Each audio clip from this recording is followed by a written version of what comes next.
Hello friends, welcome to my channel. आज के इस वीडियो में हम लोग वाईसीटी के बुक से बीपीएससी एडीओ के सामान्य अध्ययन के प्रैक्टिस सेट को आपके साथ डिस्कस करेंगे। और इसके पहले की वीडियोस में भी हमने बीपीएससी एडीओ के प्रैक्टिस सेट को आपके साथ डिस्कस किया है। अगर अभी तक आपने उन वीडियोस को नहीं देखा है तो उन वीडियोस का लिंक आपको डिस्क्रिप्शन बॉक्स में मिल जाएगा, आप उसे जाके देख सकते हैं।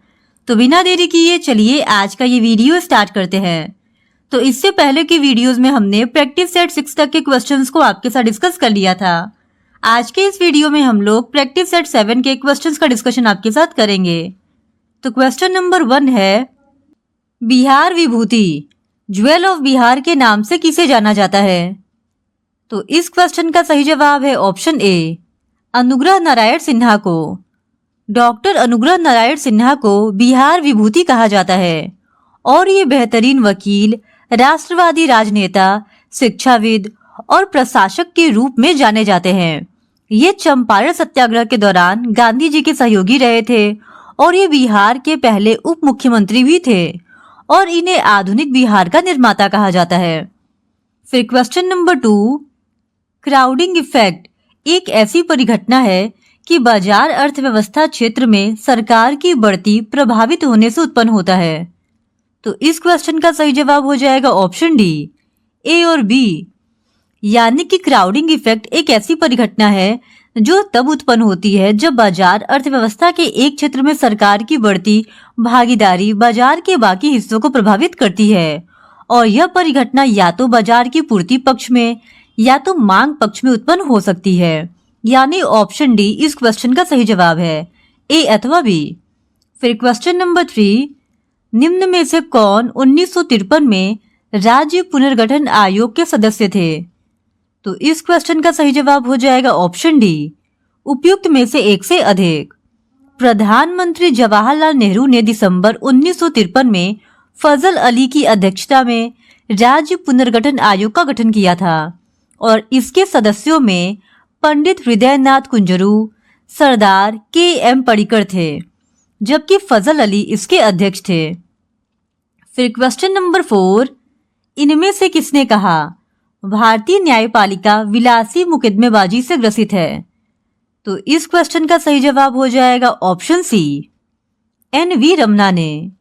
भारतीय न्यायपालिका विलासी मुकदमेबाजी से ग्रसित है, यह कथन एन.वी. रमना का है और ये भारत के 48वें मुख्य न्यायाधीश थे। फिर क्वेश्चन नंबर 5, पृथ्वी की आयु का निर्धारण किया जाता है? तो इस क्वेश्चन का सही जवाब है ऑप्शन ए, यूरेनियम डेटिंग के द्वारा। पृथ्वी की आयु का निर्धारण यूरेनियम डेटिंग का प्रयोग करके किया जाता है, जबकि पुरातत्व जीव विज्ञान में जंतुओं एवं पौधों के प्राप्त अवशेषों के आधार पर जीवन काल समय चक्र का निर्धारण करने में कार्बन डेटिंग का प्रयोग किया जाता है। फिर क्वेश्चन नंबर 6, उस राज्य को पहचानिए जिसकी सीमा सबसे अधिक राज्यों की सीमा से मिलती हो। तो इस क्वेश्चन का सही जवाब हो जाएगा ऑप्शन बी, उत्तर प्रदेश। उत्तर प्रदेश की सीमा रेखा सबसे अधिक राज्यों से लगती है। इसकी सीमा रेखा 8 राज्यों और 1 केंद्र शासित प्रदेश से लगती है और ये राज्य और केंद्र शासित प्रदेश है मध्य प्रदेश, छत्तीसगढ़, बिहार, झारखंड, हरियाणा, हिमाचल प्रदेश, उत्तराखंड, राजस्थान और दिल्ली। फिर क्वेश्चन नंबर 7, इंडियन एसोसिएशन ने किसका गठन करके राष्ट्रीय चेतना बढ़ाने में महत्वपूर्ण भूमिका अदा की? तो इस क्वेश्चन का सही जवाब है option C, Indian National Conference. 26 जुलाई 1876 ईस्वी को सुरेंद्र नाथ बनर्जी और आनंद मोहन बोस ने इंडियन एसोसिएशन की स्थापना की और 1883 में कोलकाता में इंडियन एसोसिएशन ने इंडियन नेशनल कॉन्फ्रेंस नामक एक अन्य अखिल भारतीय संगठन का सम्मेलन आयोजित किया और दूसरी नेशनल इंडियन कॉन्फ्रेंस कोलकाता में 25 दिसंबर 1885 को हुई, जिसकी अध्यक्षता सुरेंद्र नाथ बनर्जी ने की थी और इस तरह से इंडियन एसोसिएशन ने 1883 से इंडियन नेशनल कॉन्फ्रेंस का आयोजन करके राष्ट्रीय चेतना जगाने का कार्य किया है। फिर क्वेश्चन नंबर 8, बिहार राज्य पर्यटन विकास निगम की टैगलाइन क्या है? तो इस क्वेश्चन का सही जवाब हो जाएगा option C, blissful Bihar. Bihar राज्य पर्यटन विकास निगम की टैगलाइन है ब्लिसफुल बिहार। फिर क्वेश्चन नंबर 9, बिहार के निम्न हिस्सों में से कौन सा हिस्सा भूतात्विक दृष्टि से अपेक्षाकृत पुराना है? तो इस क्वेश्चन का सही जवाब हो जाएगा ऑप्शन ए, रोहतास का पठार। फिर क्वेश्चन नंबर 10, निम्नलिखित में से कौन सी नदी फतुहा के पास गंगा में मिलती है? तो इस क्वेश्चन का सही जवाब हो जाएगा ऑप्शन ए, पुनपुन। फतुहा के पास गंगा नदी में पुनपुन नदी मिलती है और यह पलामू झारखंड से निकलने वाली एक मौसमी नदी है। फिर क्वेश्चन नंबर 11, बिहार की कौन सी नदी अपना मार्ग परिवर्तित करने के लिए जानी जाती है? तो इस क्वेश्चन का सही जवाब हो जाएगा ऑप्शन ए, कोसी नदी। बिहार की कोसी नदी अपना मार्ग परिवर्तित करने के लिए जानी जाती है और अपना मार्ग परिवर्तित करने की इस प्रवृत्ति के कारण कोसी नदी को बिहार के शोक की संज्ञा दी जाती है। फिर क्वेश्चन नंबर 12, मुजफ्फरपुर बम कांड में किसको फांसी की सजा दी गई थी? तो इस क्वेश्चन का सही जवाब हो जाएगा ऑप्शन बी, खुदीराम बोस को। मुजफ्फरपुर बम कांड की घटना 30 अप्रैल 1908 ईस्वी को हुई थी और इसे खुदीराम बोस और प्रफुल्ल चाकी ने अंजाम दिया था। इसमें जिलाधिकारी किंग्सफोर्ड की जगह लेडी कैनेडी की मृत्यु हो गई थी और इस अपराध में 17 वर्षीय युवक खुदीराम बोस को 11 अगस्त 1908 को फांसी दे दी गई थी। फिर क्वेश्चन नंबर 13, 1930 में बिहार क्षेत्र की राजस्व वसूली में धरना के कारण कितनी कमी हुई? तो इस क्वेश्चन का सही जवाब हो जाएगा ऑप्शन सी, 10 लाख। फिर question number 14, Bihar provincial Congress committee जिसका मुख्यालय पटना में है का गठन किस वर्ष हुआ? तो इस क्वेश्चन का सही जवाब है ऑप्शन ए, 1908 में। बिहार प्रोविंशियल कांग्रेस कमेटी भारतीय राष्ट्रीय कांग्रेस की बिहार इकाई की शाखा है और इसका मुख्यालय पटना में है और इसका गठन वर्ष 1908 ईस्वी में हुआ था। फिर क्वेश्चन नंबर 15, हाल ही में समाचारों में देखी गई चैट जीपीटी में जीपीटी का पूर्ण रूप क्या है? तो इस क्वेश्चन का सही जवाब हो जाएगा option D, generative pre train transformer. Chat GPT का पूर्ण रूप जेनरेटिव प्री ट्रेन ट्रांसफॉर्मर है और यह एक आधुनिक आर्टिफिशियल इंटेलिजेंस तकनीक है जो उपयोगकर्ता को लंबे चौड़े प्रश्नों का उत्तर खोजने में मदद करती है। फिर क्वेश्चन नंबर 16, निम्नलिखित में से कौन सा फोटो इलेक्ट्रिक उपकरण डिजिटल अनुप्रयोगों के लिए सबसे उपयुक्त है? तो इस क्वेश्चन का सही जवाब हो जाएगा ऑप्शन ए, फोटोवोल्टिक सेल। फिर क्वेश्चन नंबर 17, अपच का उपचार करने के लिए निम्न में से किस औषधि का उपयोग होता है? तो इस क्वेश्चन का सही जवाब हो जाएगा ऑप्शन ए, प्रति अम्ल का। अपच आमतौर पर एसिड रिफ्लक्स के कारण होता है जो एसिड पाचन रस, एंजाइम या भोजन सहित पेट की सामग्री के अन्न प्रणाली में वापस चले जाने से होता है और इसके इलाज के लिए एटेसिडो यानी प्रति अम्ल का उपयोग किया जाता है। फिर क्वेश्चन नंबर 18, परागकण की सुपरिभाषा है। तो इस क्वेश्चन का सही जवाब हो जाएगा ऑप्शन ए, परागकण का पराग केशर से क्लोम छिद्र तक स्थानांतरित होने की क्रिया।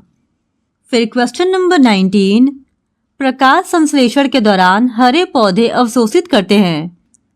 तो इस क्वेश्चन का सही जवाब है ऑप्शन डी, कार्बन डाइऑक्साइड।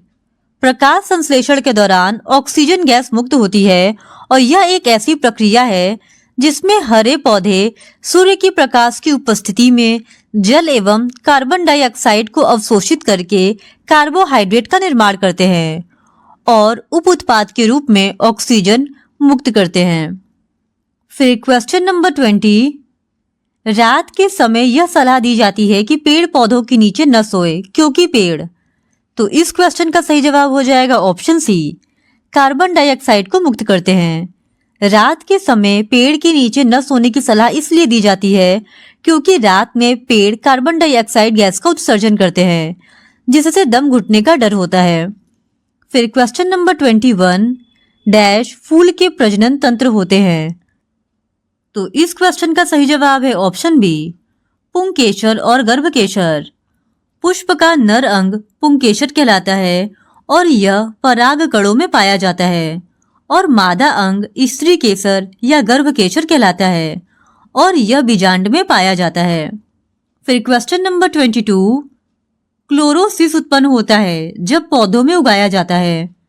तो इस क्वेश्चन का सही जवाब है ऑप्शन डी, लौह रहित माध्यम से।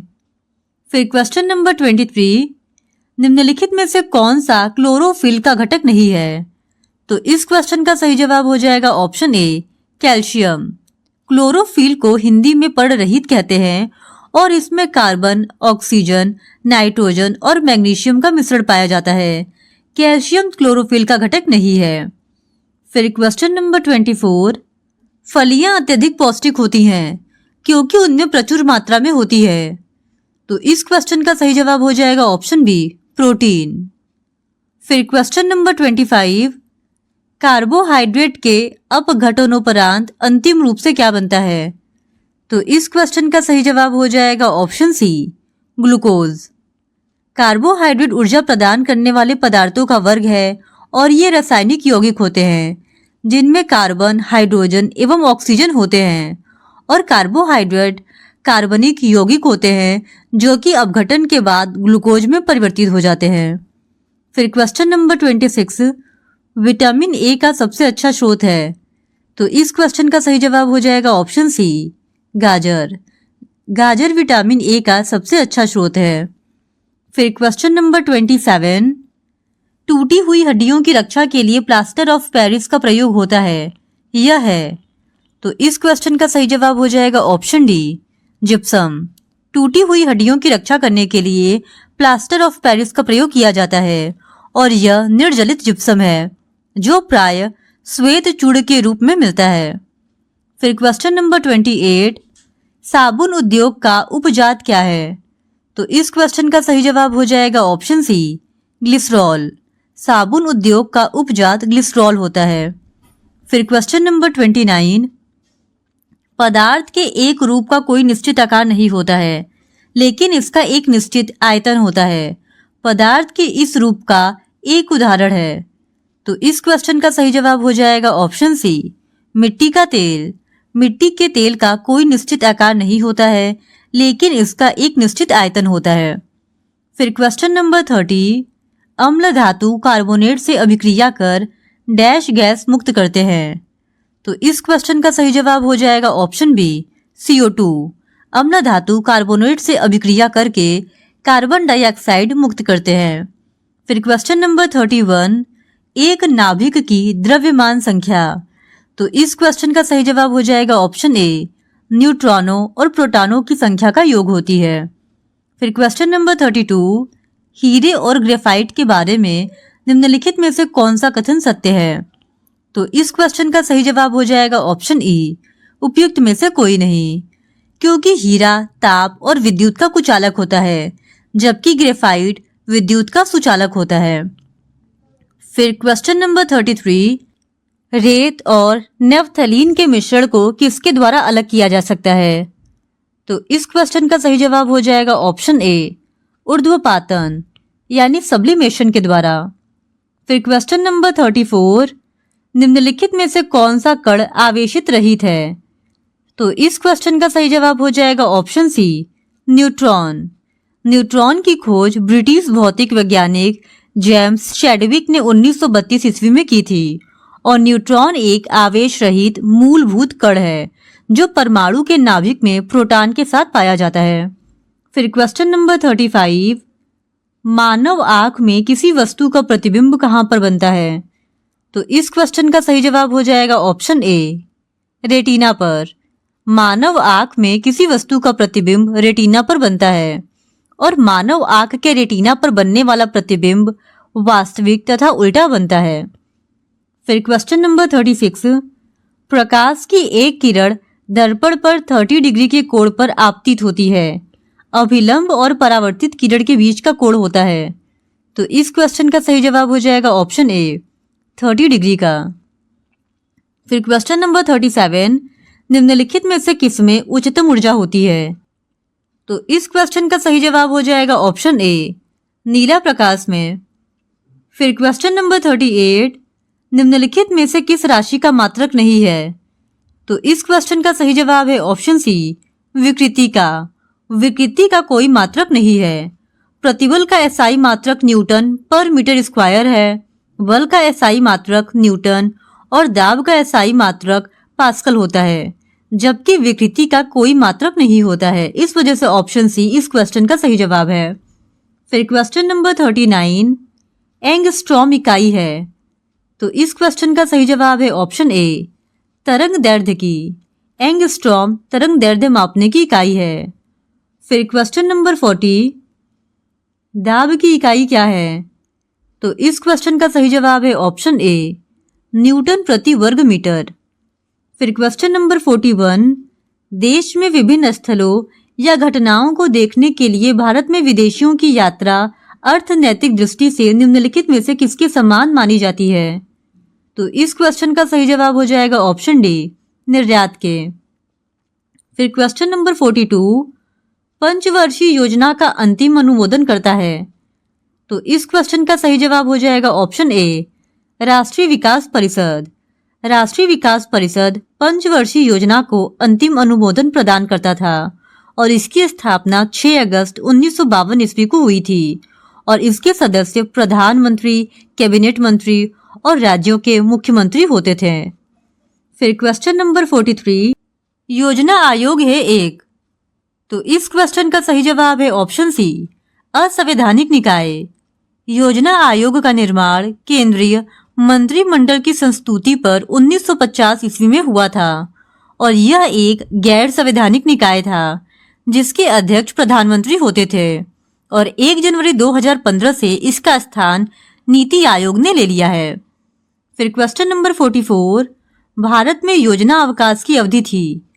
तो इस क्वेश्चन का सही जवाब हो जाएगा ऑप्शन बी, 1966 से 1969 तक। भारत के पंचवर्षीय योजना के इतिहास में 1966 से 1969 तक के समय को योजना अवकाश कहा जाता है। फिर क्वेश्चन नंबर 45, आईआरडीपी का मुख्य उद्देश्य है। तो इस क्वेश्चन का सही जवाब हो जाएगा ऑप्शन डी, ग्रामीण विकास व निर्धनता निवारण। आईआरडीपी यानी इंटीग्रेटेड रूरल डेवलपमेंट प्रोग्राम कार्यक्रम व्यवस्थित रूप से छठी पंचवर्षीय योजना के दौरान 2 अक्टूबर 1980 को प्रारंभ हुआ था, जिसका प्रमुख उद्देश्य गरीबी निवारण और ग्रामीण विकास था और यह प्रोग्राम 1999 में स्वर्ण जयंती ग्राम स्वरोजगार योजना में मिला दिया गया। फिर क्वेश्चन नंबर 46, सापेक्ष निर्धनता का अर्थ है। तो इस क्वेश्चन का सही जवाब हो जाएगा ऑप्शन डी, आर्थिक असमानताएं। फिर क्वेश्चन नंबर 47, भारत में अधिकांश व्यक्ति बेकार है। तो इस क्वेश्चन का सही जवाब हो जाएगा ऑप्शन बी, कृषि में। कृषि क्षेत्र में छिपी या प्रच्छन्न बेरोजगारी पाई जाती है। ऐसा इसलिए होता है क्योंकि कृषि में जितने व्यक्ति लगे हैं उनमें से कुछ लोगों को अलग कर दिया जाए तो भी उत्पादकता में कोई कमी नहीं होगी, यानी उनकी जो सीमांत उत्पादकता है वो शून्य होती है। और इसके अलावा कृषि भारत में मानसून पर निर्भर है, इसी वजह से कृषि में मौसमी बेरोजगारी का दर भी उच्च है। फिर क्वेश्चन नंबर 48, पंचायती राज अपनाने वाला पहला राज्य कौन सा था? तो इस क्वेश्चन का सही जवाब हो जाएगा ऑप्शन डी, राजस्थान। बलवंत राय मेहता कमेटी की संस्तुति के आधार पर सबसे पहले 2 अक्टूबर 1959 ईस्वी को राजस्थान के नागौर में पंचायती राज की आधारशिला रखी गई थी और इसे लोकतांत्रिक विकेंद्रीकरण नाम दिया गया और 11 अक्टूबर 1959 ईस्वी को पंचायती राज प्रणाली को प्रारंभ करने वाला आंध्र प्रदेश दूसरा राज्य बना था।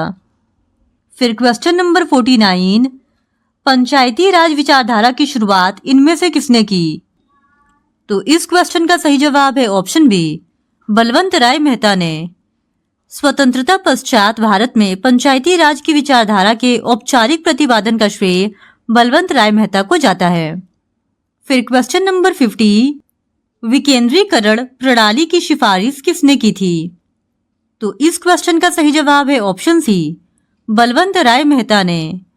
भारत में सबसे पहले लोकतांत्रिक विकेंद्रीकरण प्रणाली की सिफारिश बलवंत राय मेहता ने वर्ष 1957 ईस्वी में की थी और उनकी सिफारिशों के आधार पर ही पंडित जवाहरलाल नेहरू ने 2 अक्टूबर 1959 ईस्वी को राजस्थान के नागौर में पंचायती राज का उद्घाटन किया था और पंचायती राज्य समिति के अध्यक्ष बलवंत राय मेहता ही थे।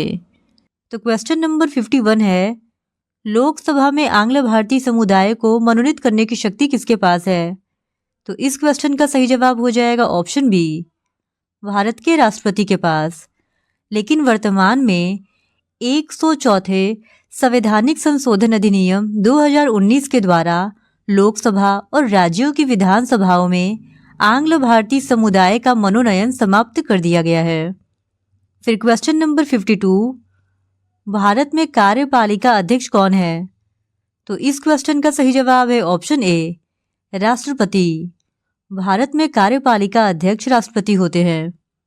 फिर क्वेश्चन नंबर 53, लोकसभा को कार्यकाल पूरा होने के पहले भंग किया जा सकता है। तो इस क्वेश्चन का सही जवाब है ऑप्शन डी, प्रधानमंत्री की सिफारिश पर राष्ट्रपति के द्वारा।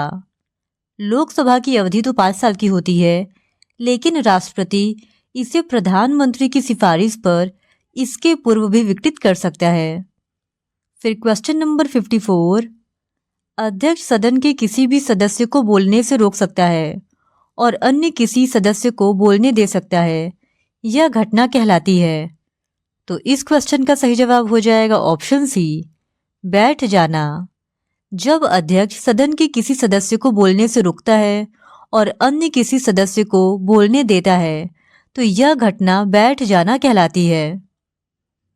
फिर क्वेश्चन नंबर 55, निम्नलिखित में से भारत का राष्ट्रपति किसकी नियुक्ति नहीं करता है? तो इस क्वेश्चन का सही जवाब हो जाएगा ऑप्शन डी, उपराष्ट्रपति की।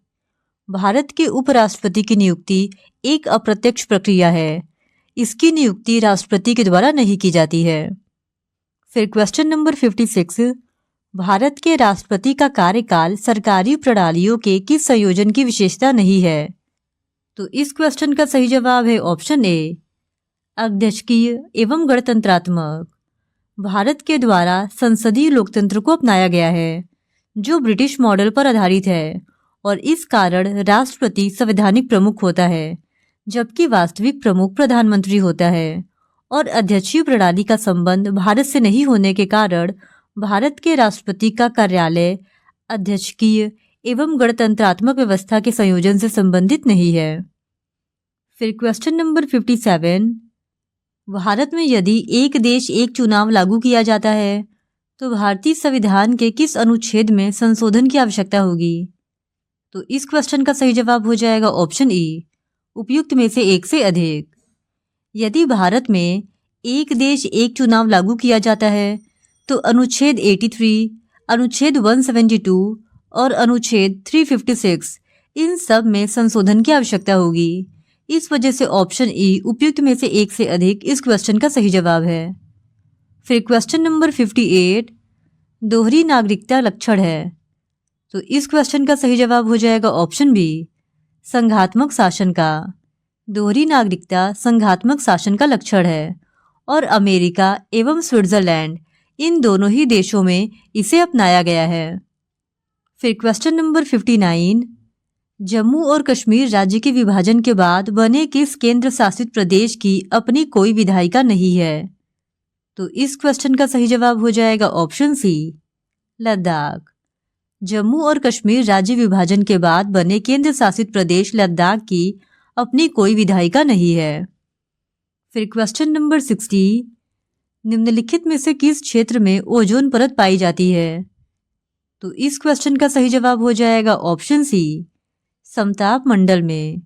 ओजोन परत पृथ्वी के समताप मंडल या स्ट्रेटोस्फेयर के निचले भाग में पृथ्वी की सतह के ऊपर लगभग 10 किलोमीटर से 50 किलोमीटर की ऊंचाई तक पाई जाती है और यह सूर्य की अल्ट्रावायलेट किरण को पृथ्वी तक आने में रोकती है।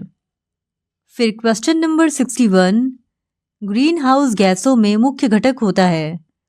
तो इस क्वेश्चन का सही जवाब हो जाएगा ऑप्शन ई, उपयुक्त में से कोई नहीं या उपयुक्त में से एक से अधिक।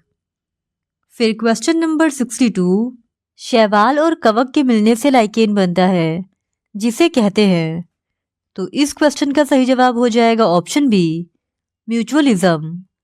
कवकों की कुछ प्रजातियां नील हरित शैवाल के साथ अस्थायी अंतर्संबंध बनाती है, जिसे सहजीविता या म्यूचुअलिज्म कहते हैं। फिर क्वेश्चन नंबर 63, पारिस्थितिक तंत्र में वाई आकार का ऊर्जा प्रवाह मॉडल किसके द्वारा दिया गया था? तो इस क्वेश्चन का सही जवाब हो जाएगा ऑप्शन ए, ओडम के द्वारा। पारिस्थितिक तंत्र में वाई आकार का ऊर्जा प्रवाह मॉडल ओडम के द्वारा दिया गया था।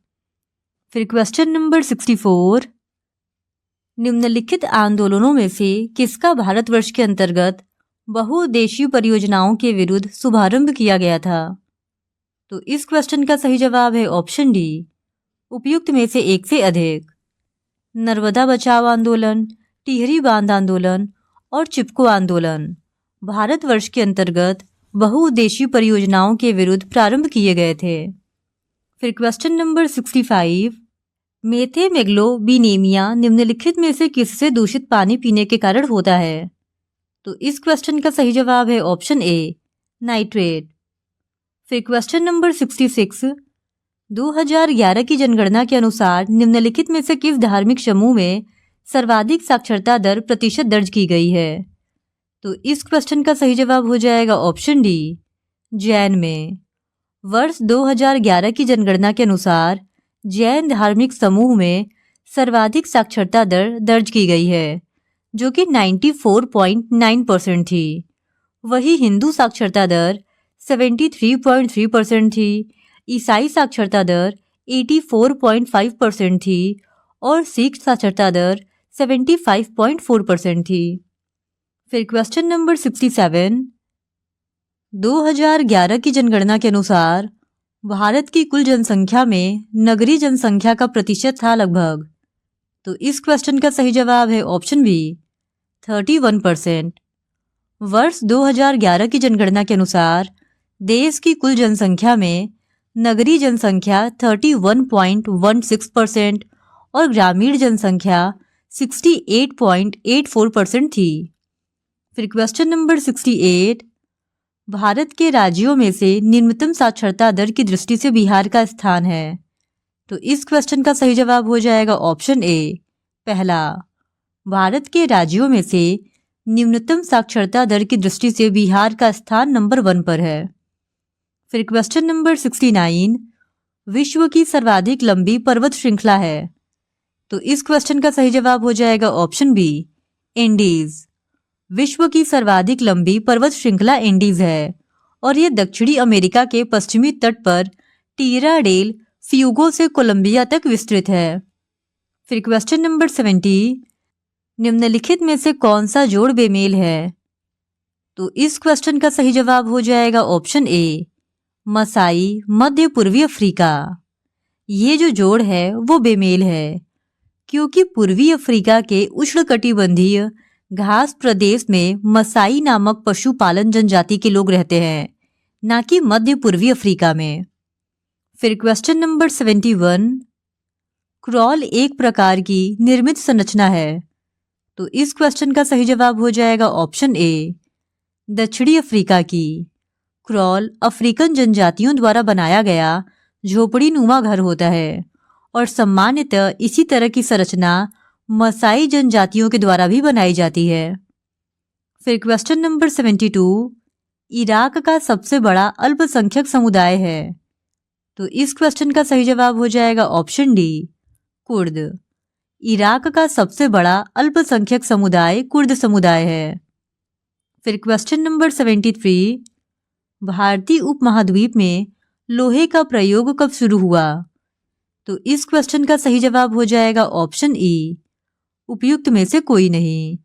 हाल ही में भारतीय उपमहाद्वीप में लोहे के प्रयोग के शुरुआत का नया प्रमाण प्राप्त हुआ है, जिसके अनुसार 4200 ईसा पूर्व की तिथि निर्धारित की गई है, जो कि किसी भी ऑप्शन में नहीं दिया गया है। फिर क्वेश्चन नंबर 74, पेंजिया से टूटे हुए दक्षिणी महाद्वीप को क्या कहते हैं? तो इस क्वेश्चन का सही जवाब हो जाएगा ऑप्शन सी, गोंडवाना लैंड। फिर क्वेश्चन नंबर 75, आर्कटिक क्षेत्र और अंटार्कटिका महाद्वीप किसके निकट स्थित है? तो इस क्वेश्चन का सही जवाब हो जाएगा ऑप्शन सी, उत्तरी और दक्षिणी ध्रुव के। आर्कटिक क्षेत्र और अंटार्कटिका महाद्वीप क्रमशः उत्तरी ध्रुव और दक्षिणी ध्रुव के निकट स्थित है। फिर क्वेश्चन नंबर 76, अखबारी कागज उद्योग निम्न में से किस स्थान पर अवस्थित है? तो इस क्वेश्चन का सही जवाब हो जाएगा ऑप्शन सी, नेपानगर। नेपानगर अपने अखबारी कागज मिल नेपा मिल्स लिमिटेड, जो पहले the national news print limited के नाम से जाना जाता था, उसके लिए प्रसिद्ध है। फिर क्वेश्चन नंबर 77, भारत में किस राज्य का सर्वाधिक क्षेत्र घने पतझड़ वाले जंगल से घिरा है? तो इस क्वेश्चन का सही जवाब हो जाएगा ऑप्शन सी, मध्य प्रदेश। भारत वन स्थिति रिपोर्ट के अनुसार मध्य प्रदेश का सर्वाधिक क्षेत्र घने पतझड़ वाले जंगल से घिरा हुआ है। फिर क्वेश्चन नंबर 78, निम्नलिखित में से किस राज्य में सर्वाधिक क्षेत्र वनों के अंतर्गत पाया जाता है? तो इस क्वेश्चन का सही जवाब हो जाएगा ऑप्शन डी, अरुणाचल प्रदेश। दिए गए ऑप्शंस के अनुसार अरुणाचल प्रदेश में सर्वाधिक क्षेत्र वनों के अंतर्गत पाए जाते हैं। फिर क्वेश्चन नंबर 79, भारत के निम्नलिखित क्षेत्रों में से कहाँ उष्णकटिबंधीय आर्द्र सदाबहार वन नहीं उगते? तो इस क्वेश्चन का सही जवाब हो जाएगा ऑप्शन ए, पूर्वी घाट। भारत में उष्णकटिबंधीय आर्द्र सदाबहार वन पूर्वी घाट के क्षेत्र में नहीं पाए जाते हैं। ये वन मुख्यतः अंडमान निकोबार द्वीप समूह, असम, मेघालय, नागालैंड, मणिपुर, मिजोरम, त्रिपुरा, पश्चिम बंगाल के साथ ही पश्चिमी घाट की पश्चिमी ढलानों में पाए जाते हैं।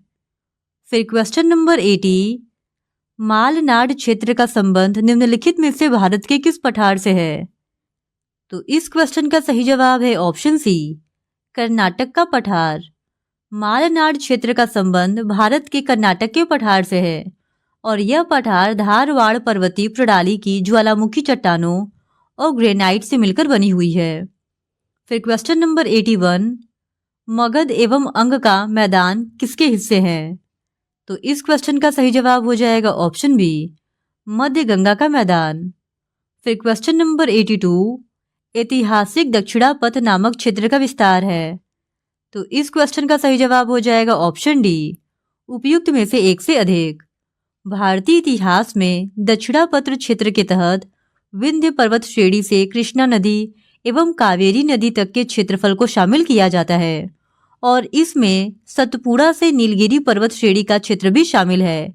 इस वजह से एक से अधिक ऑप्शन इस क्वेश्चन का सही जवाब होगा, जो कि ऑप्शन डी में दिया गया है, उपयुक्त में से एक से अधिक। फिर क्वेश्चन नंबर 83, प्रार्थना समाज, यंग इंडिया, लोकहितवादी, सत्य शोधक समाज, रहनुमाई, माजदायासन सभा के लिए निम्न विकल्पों में से सही संयोजन पहचानिए। तो इस क्वेश्चन का सही जवाब हो जाएगा ऑप्शन बी, आत्माराम पांडुरंग, मोहनदास करमचंद गांधी, गोपाल हरि देशमुख, ज्योतिबा फूले और नरोजी फरदोंजी। प्रार्थना समाज के संस्थापक आत्माराम पांडुरंग थे, यंग इंडिया के संस्थापक मोहनदास करमचंद गांधी थे, लोकहितवादी के संस्थापक गोपाल हरि देशमुख थे और सत्य शोधक समाज के संस्थापक ज्योतिबा फूले थे और रहनुमाई माजदायासन सभा के संस्थापक नरोजी फरदोंजी थे। यानी कि जो ऑप्शन बी है वो इस क्वेश्चन का सही जवाब है। फिर क्वेश्चन नंबर 84, भारतीय पुनर्जागरण आंदोलन के पिता कौन थे? तो इस क्वेश्चन का सही जवाब हो जाएगा ऑप्शन डी, राजा राम मोहन रॉय। भारतीय पुनर्जागरण आंदोलन के पिता राजा राम मोहन रॉय थे और इन्होंने भारतीय समाज की रूढ़िवादी प्रथाओं का विरोध किया था। फिर क्वेश्चन नंबर 85, मूक नायक समाचार पत्र से कौन संबद्ध था? तो इस क्वेश्चन का सही जवाब हो जाएगा ऑप्शन बी आर अम्बेडकर। बाबा साहब भीमराव अंबेडकर का मानना था कि दलितों को जागरूक बनाने और उन्हें संगठित करने के लिए उनका अपना स्वयं का मीडिया अति आवश्यक है और इसी उद्देश्य की प्राप्ति के लिए उन्होंने 31 जनवरी 1920 के मराठी पाक्षिक समाचार पत्र मूक नायक का प्रकाशन प्रारंभ किया था। फिर क्वेश्चन नंबर 86, राजा राम मोहन रॉय संपादक थे। तो इस क्वेश्चन का सही जवाब हो जाएगा ऑप्शन ए, संवाद कौमुदी के। फिर question number 87, India Wins Freedom किसने लिखी? तो इस क्वेश्चन का सही जवाब हो जाएगा ऑप्शन बी, मौलाना अबुल कलाम आजाद ने।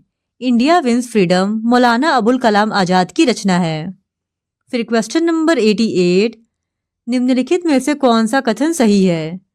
तो इस क्वेश्चन का सही जवाब हो जाएगा ऑप्शन ए, 1857 में दरभंगा, डुमराव और हटवा के महाराजाओं और उनके साथी जमींदारों ने आदमी तथा पैसे से अंग्रेजों की मदद की थी। ये जो कथन है वो सही है।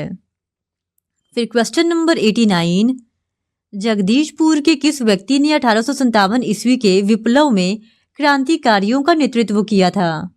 तो इस क्वेश्चन का सही जवाब हो जाएगा ऑप्शन ए, कुंवर सिंह।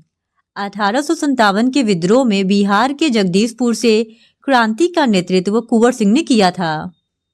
फिर क्वेश्चन नंबर 90, 1857 के विद्रोह के बाद ब्रिटिश सरकार ने सिपाहियों का इन प्रांतों से चयन किया। तो इस क्वेश्चन का सही जवाब है ऑप्शन सी, गोरखा, सिख एवं पंजाबी उत्तर प्रांत से।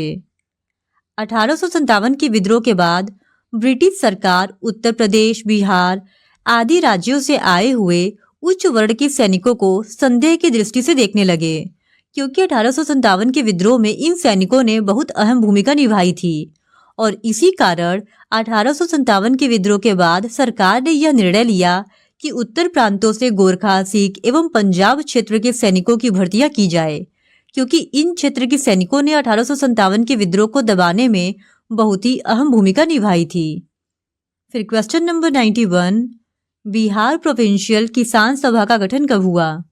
तो इस क्वेश्चन का सही जवाब हो जाएगा ऑप्शन ए, 1929 में। फिर क्वेश्चन नंबर 92, प्लासी युद्ध के पश्चात किसको बिहार प्रांत का उप दीवान नियुक्त किया गया था? तो इस क्वेश्चन का सही जवाब हो जाएगा ऑप्शन ए, राजा सिताब राय को। प्लासी के युद्ध के पश्चात बिहार का उप दीवान राजा सिताब राय को नियुक्त किया गया था। फिर क्वेश्चन नंबर 93, बक्सर के युद्ध में अंग्रेजी सेना किसके नेतृत्व में लड़ी थी? तो इस क्वेश्चन का सही जवाब हो जाएगा ऑप्शन ए, मुनरो। बक्सर का युद्ध अंग्रेजों और मुगल बादशाह, अवध और बंगाल के नवाबों की संयुक्त सेनाओं के बीच 23 अक्टूबर 1764 ईस्वी में लड़ा गया था और अंग्रेजी सेना का नेतृत्व कैप्टन हेक्टर मुनरो ने किया था।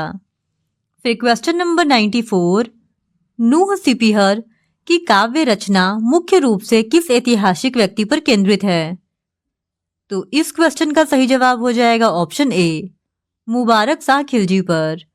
नूह सिपीहर की काव्य रचना मुख्य रूप से मुबारक शाह खिलजी पर केंद्रित है और यह एक मसनवी है जिसे अमीर खुसरो ने 1318 में पूरा किया था और यह मुबारक शाह खिलजी की प्रशंसा में लिखा गया था। फिर क्वेश्चन नंबर 95, लोदी वंश की स्थापना किसने की? तो इस क्वेश्चन का सही जवाब हो जाएगा ऑप्शन सी, बहलोल लोदी ने। लोदी वंश की स्थापना 1451 ईस्वी में बहलोल लोदी के द्वारा की गई थी और यह अफगानों की साहू खेल शाखा से संबंधित था। फिर क्वेश्चन नंबर 96, निम्नलिखित में से किस सुल्तान ने एक नगर बसाया जहां अब आगरा है? तो इस क्वेश्चन का सही जवाब है ऑप्शन डी, सिकंदर लोदी ने। सिकंदर लोदी ने दोआब पर नियंत्रण स्थापित करने और राजपूताना शासकों पर नियंत्रण के उद्देश्य को ध्यान में रखकर सन 1504 ईस्वी में एक नया नगर आगरा को बसाया था और दिल्ली के स्थान पर आगरा को सन 1506 ईस्वी में अपनी राजधानी भी बनाया था। फिर क्वेश्चन नंबर 97, प्राकृत प्रकाश ग्रंथ किसने लिखी? तो इस क्वेश्चन का सही जवाब है ऑप्शन सी, वररुचि ने। फिर क्वेश्चन नंबर 98, अभिज्ञान शाकुंतलम के लेखक हैं? तो इस क्वेश्चन का सही जवाब हो जाएगा ऑप्शन ए, कालिदास। अभिज्ञान शाकुंतलम महाकवि कालिदास की सर्वोत्कृष्ट रचना है। फिर क्वेश्चन नंबर 99, बुद्ध के जीवन की 4 महत्वपूर्ण घटनाओं और उनसे संबंधित 4 स्थानों का नीचे उल्लेख है। यह 2 स्तंभों 1 और 2 में अंकित है। आपको इनका सुमेल करना है। तो इस क्वेश्चन का सही जवाब हो जाएगा ऑप्शन सी, इनका जन्म हुआ था लुम्बिनी में जो कि दिया गया है 3 में। ज्ञान प्राप्ति इनको हुआ था बोध गया में जो कि है 2 में। प्रथम प्रवचन इन्होंने दिया था सारनाथ में जो कि 1 में है और निधन इनका हुआ था कुशीनगर में, जो कि 4 में है। यानी ऑप्शन सी, ए का 3, बी का 2, सी का 1 एंड डी का 4 इस क्वेश्चन का सही जवाब हो जाएगा। फिर क्वेश्चन नंबर 100, भागवत संप्रदाय के विकास में किसका योगदान अत्यधिक था? तो इस क्वेश्चन का सही जवाब हो जाएगा ऑप्शन डी, गुप्तों का। भारत में भागवत धर्म का विकास सबसे ज्यादा गुप्तों के शासनकाल में हुआ था। इस तरह आज के इस वीडियो में हमने बीपीएससी एडीओ के एक और प्रैक्टिस सेट को आपके साथ डिस्कस कर लिया है। और अगर आप बीपीएससी एडीओ के इसी तरह और भी प्रैक्टिस क्वेश्चंस को देखना चाहते हैं तो please do subscribe to my channel and like this video. Thank you very much.